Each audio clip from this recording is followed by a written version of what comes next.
Chapter 5 Basic Sprint Training Routine for Beginners. When you first get into sprint training, you will only be able to sprint for 2 days of the week because of the high level of intensity involved in sprinting. However, as your body improves and can handle more, you may be able to move up to 3 days per week.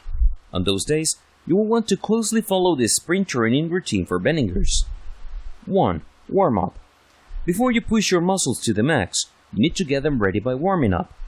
There are a number of warm-ups that you can do to separate the sprint, so you can swap out some of these for similar activities to suit your needs and preferences. What's important is that you take the time to warm up before you begin sprinting. Briskly walk or jog for 10 minutes. If you are on a track, go around twice. Be sure to be practicing your sprinting form as much as possible during this. Find a vertical surface to do a forward and sideways wall swings. You'll want to do at least 10 of each with each of your legs.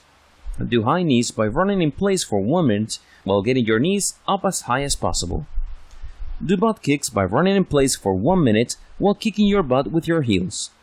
Finish off with some bodyweight lunges for about 1 minute for each leg. 2. Interval training. Sprint training has to be done through interval training, which means you change your pace and work out intervals, rather than simply going hard for the entire training session. It's important to give your body time to rest and recover between sprints.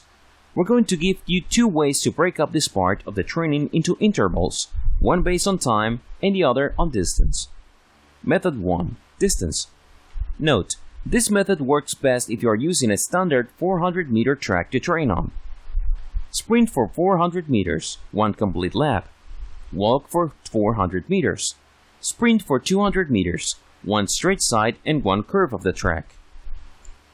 Walk for 200 meters. Sprint 100 meters, either 1 straight side or 1 curve.